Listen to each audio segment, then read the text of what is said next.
You noticed something was off, not dramatically, not in a way you could point to and name, just a persistent sense that the person who cared most about you also left you feeling the most monitored.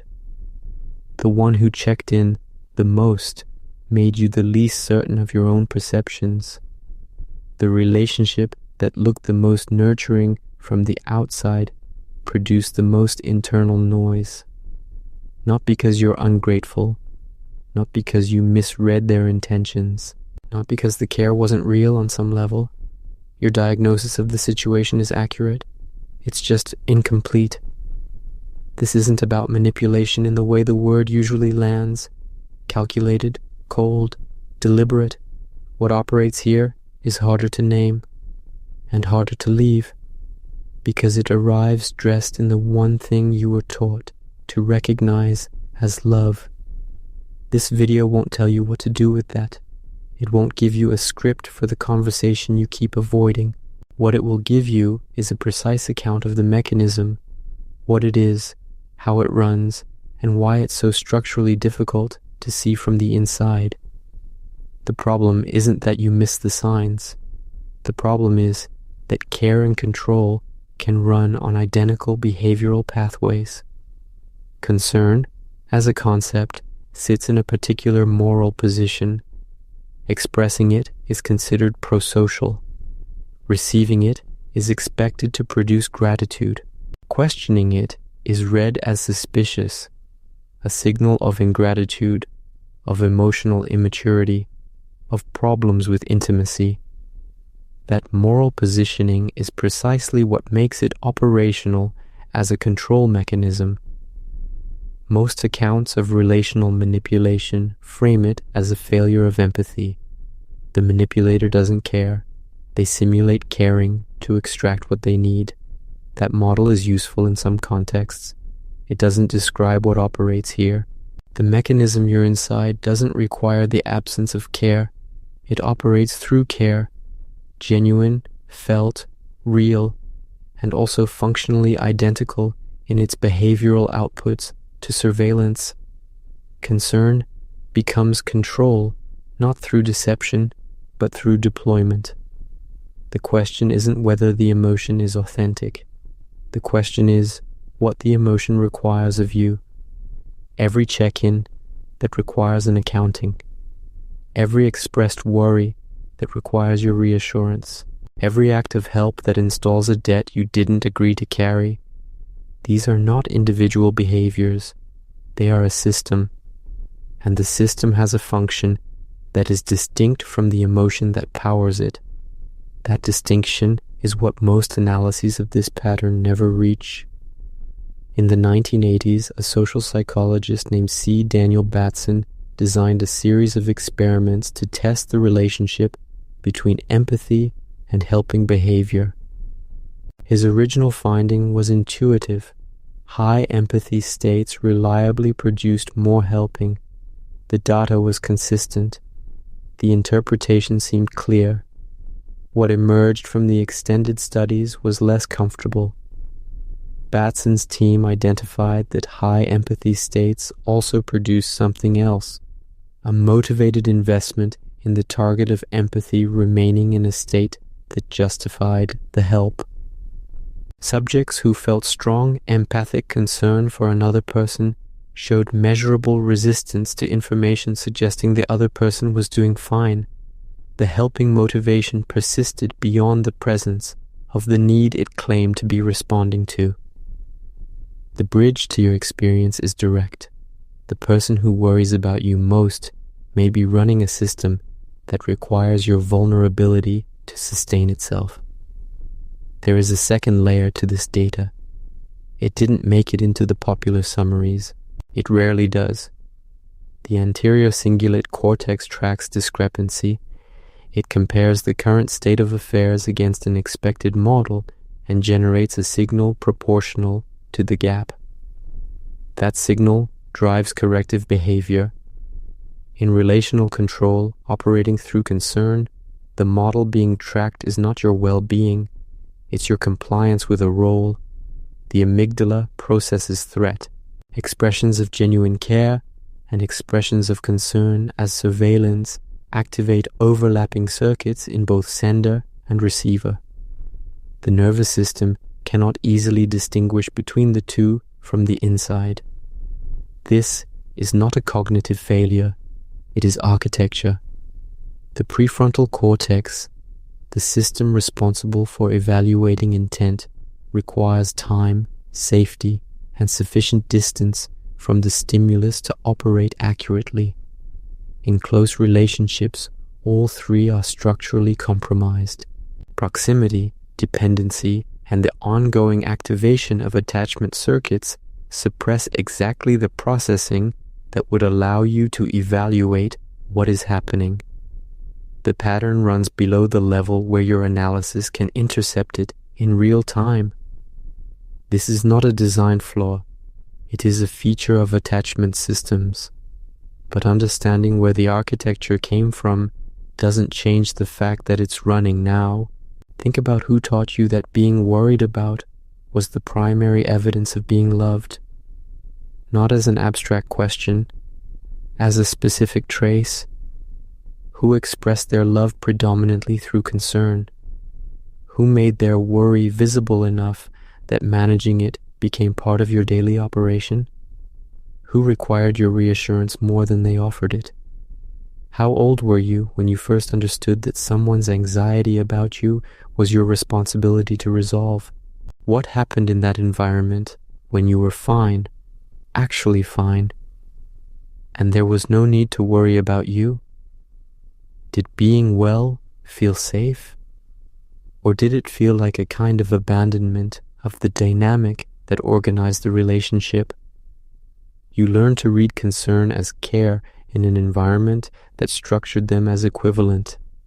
That equation was installed before you had the conceptual vocabulary to question it, before you could distinguish between someone caring about your experience and someone requiring your experience to remain in a form they could care about. Here's the part that is difficult to sit with.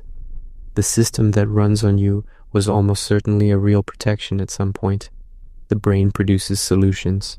The solution you learned, make yourself legible to the concern, manage the anxiety of the person whose worry signaled their attachment to you, was intelligent for the conditions that generated it.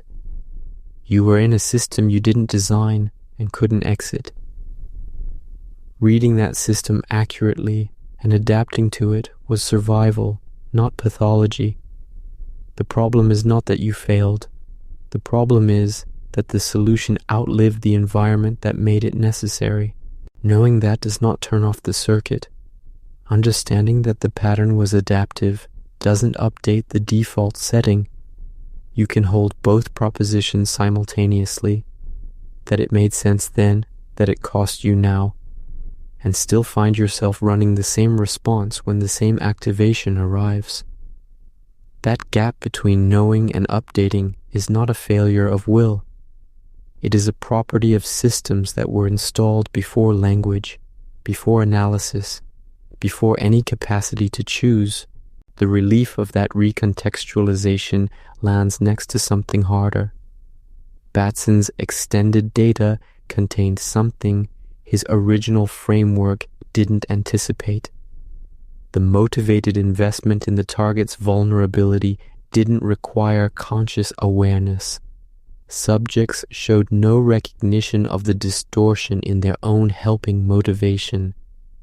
The empathic concern felt genuine, was genuine, and simultaneously produced measurable resistance to evidence that the other person no longer needed it. What this means for your experience is something the popular interpretations of this mechanism almost never name. The person running concern as control may not know they are doing it. The absence of conscious intent does not disrupt the function. The system operates with or without awareness in the person deploying it. This is the data that changes how you read the relationship.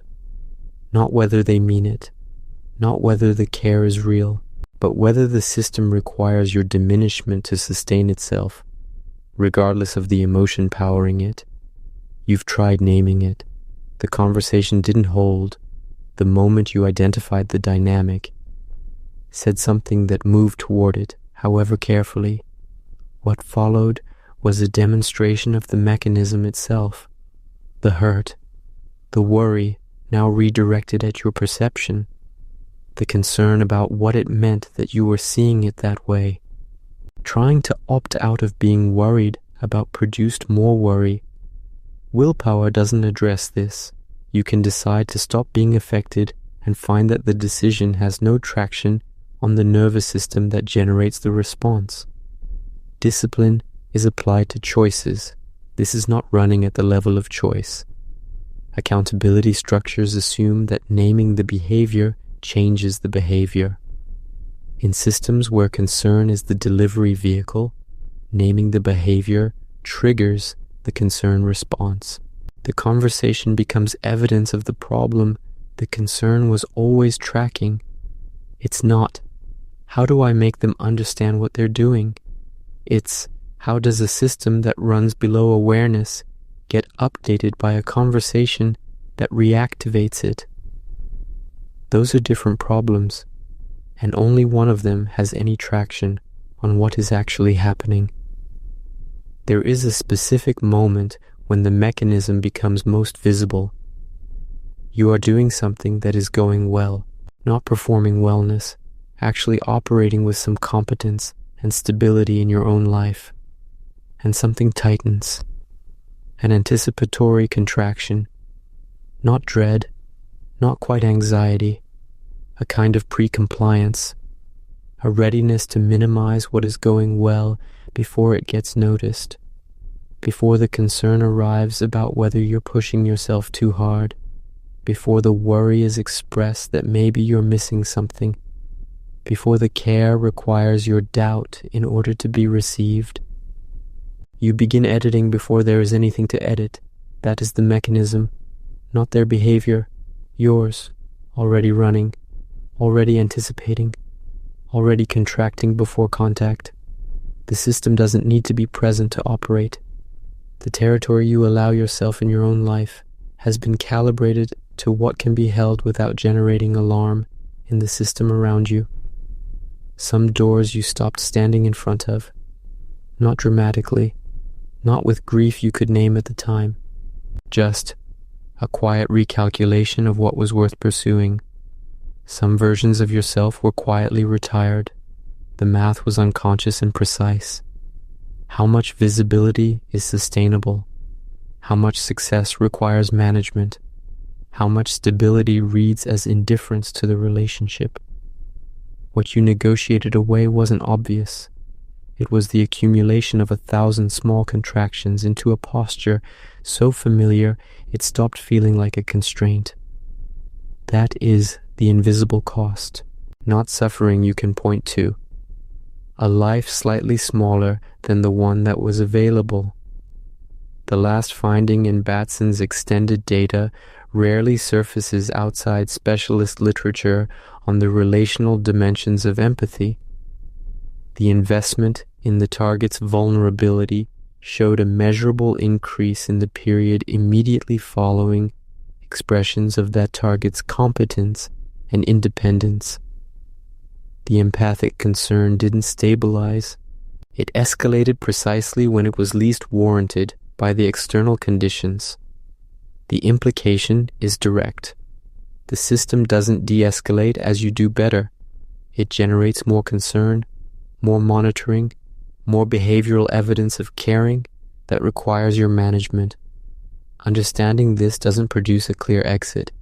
The path of change in systems this entrenched is slow, non-linear, and incompatible with the timeline that insight suggests. Knowing the architecture doesn't update it. Seeing the mechanism clearly doesn't remove your nervous system from its field of operation. That is the last honest thing to say about it. You felt the care. You still feel it. That is not the confusion. That is the precision of the problem. The concern was real. The monitoring it produced was real. Both were true simultaneously, in the same gesture, from the same person, in the same moment. What you were inside was not a failure of their love or a failure of your perception. It was a system sophisticated enough to run on genuine emotion, and you are still running the responses you built to survive it. The next layer of this mechanism is where it becomes harder to exit than anything named so far. Before you recognize what was happening, something else was already operating, a quiet, systematic erosion of your confidence in your own account of events, not the control you can now see. What came before it? The phase where your own perception became the thing you couldn't fully trust. That process has a name and a precise sequence. And understanding how it installs itself changes what you thought you were dealing with.